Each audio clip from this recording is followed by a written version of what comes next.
I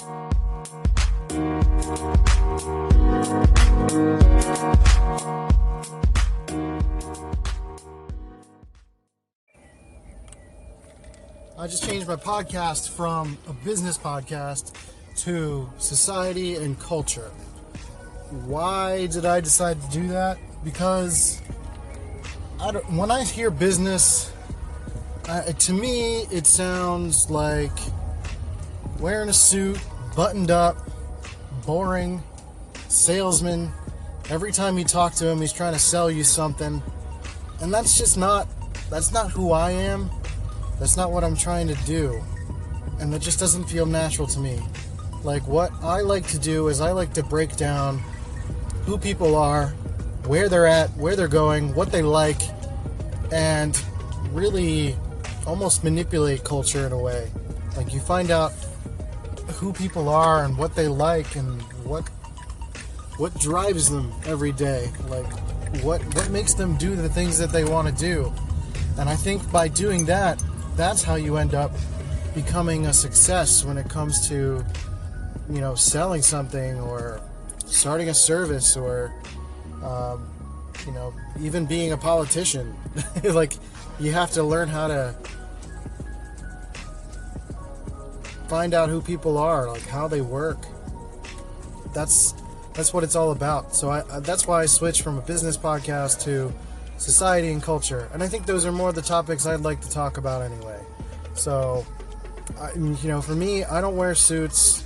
I wear a button-up shirt for work, but I feel kind of suffocated in it. I don't like it. I've always been very punk rock culture. I'd rather be more casual, like hoodie, jeans, and a t-shirt or whatever. That's just my jam. So I would rather be that way, and that's how I approach life. Just more casual. There's no reason to take anything too seriously, and just, treat people like they're humans, and they're more likely to respect you and respect what you do and respect your approach. So think of it that way. Are you really a businessman or woman, or are you someone that wants to hack culture and figure out how people tick, what makes them tick, and then capitalize on that? That's really what we're trying to do. That's what you should do. That's how you should look at the world.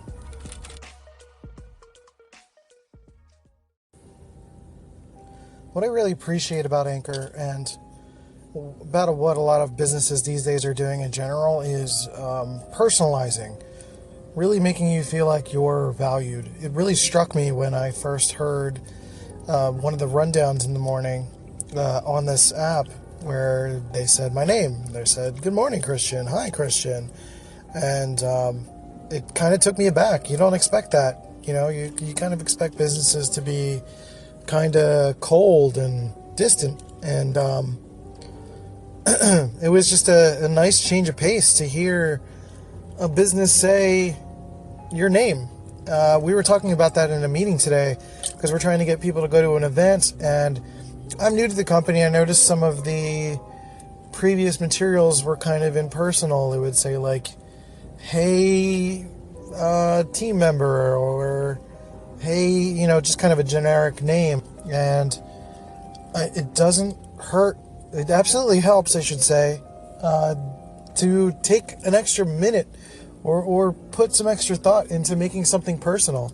If you're trying to reel in potential leads, like, instead of sending a generic email that says, "This is what I can do for you," like, maybe find out specifically what that person is into. If you're maybe take a few minutes and try to find them on social media, try to find them on Twitter or LinkedIn, and LinkedIn is vastly underused.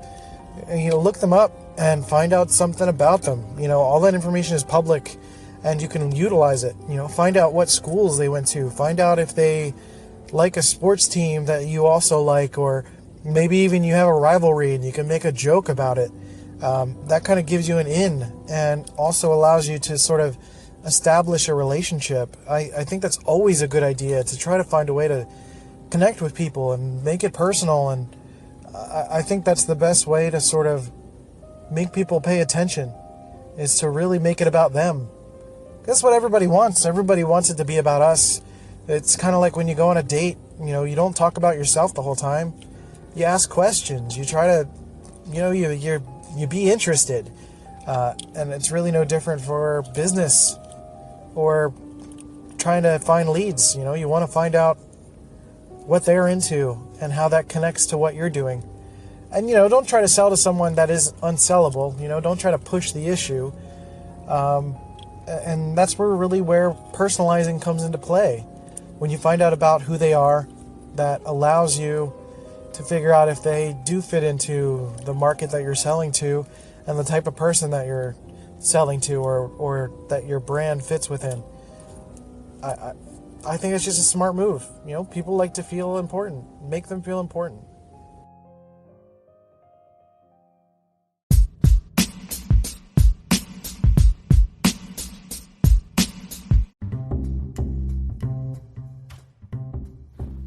If you've been dying to start that podcast about doves, or about your favorite jacket, or about a long-lost love, or a murder mystery about a cat who murdered everybody, you can start it now on Spotify for podcasters. I've been on Anchor for a long time, and now it is officially Spotify for podcasters, and it has been a platform that has been growing for forever. And I love it, and I still use it to this day, and it has hosted this podcast for 500 plus episodes now. So I highly recommend it. It is free to use. Spotify for Podcasters lets you record and edit podcasts right from your phone or computer. So no matter what your setup is like, you can start creating today. I'm literally on my bed recording on the phone is on the bed, and I'm just talking, and it's not that complicated. And then you can distribute your podcast on Spotify and everywhere else that podcasts are heard. So video podcasts are available too if you want to show your pretty face and have people see you. And you can do all that too. So just do it. It's totally free. No catch. Give it a try. Spotify for podcasters. Let's go.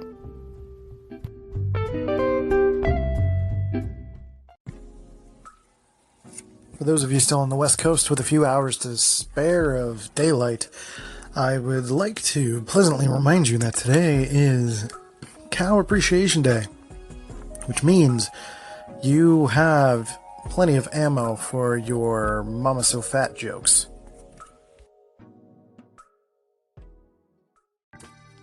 Now that we're done appreciating cows, I would like to point out that I'm a bit embarrassed by I had an auto DM on Twitter that was long and obnoxious. And my friend pointed that out to me this afternoon. She followed me on Twitter, and she got the auto DM, and she was like, "Do you really send all of this to everyone?"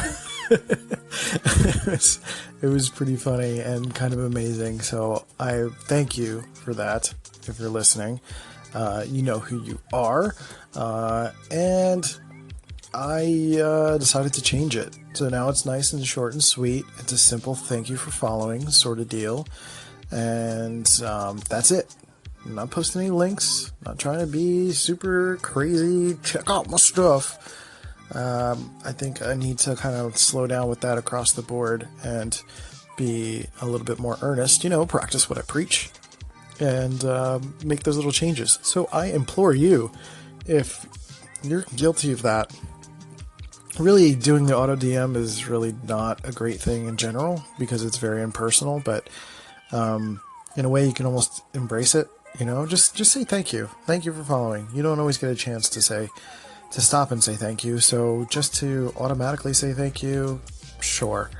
If anything, you can just include hey, if you've got questions about what I know, then feel free to reach out. That's about it. You don't need to say anything else.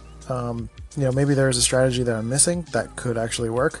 But as far as I know, I don't know of an auto DM situation that is like ideal for someone, ideal for anyone.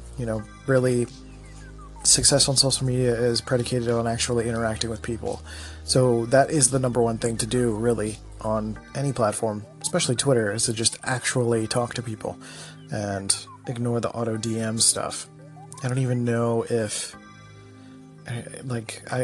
I've never really used Twitter DMs extensively, so I'm still kind of experimenting with it. personally. But if you've had success with Twitter DMs, whether it was through the auto DM or personally interacting with people, give me a call in, and I would love to hear about it and share that story with people. Yeah. Quick update on a project of mine. I just finished a track called Just One Time. It's my second single on my punk my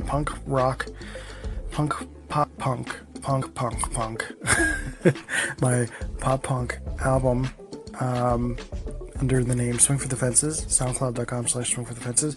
The track is called Just One Time, and I'll give you a little sample.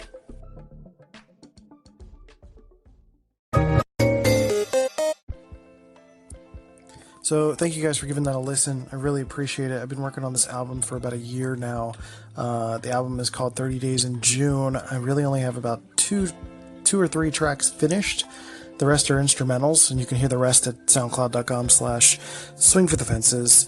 I've been wanting to make music since I was 17 years old, and I'm super excited to be able to finally do this the way that I really want to. I'm really proud of these songs, and while I'm still working on the audio engineering part of it and the mixing and making sure it sounds right, I'm pretty proud of the way it's turning out. So I appreciate any feedback, critical feedback, or anything useful is always helpful. So I really appreciate that, and just listening to it. And if you like it, then share it with people. That'd be super dope. I would really love it. So thank you for giving me your time, and I'll see you next time. Thanks.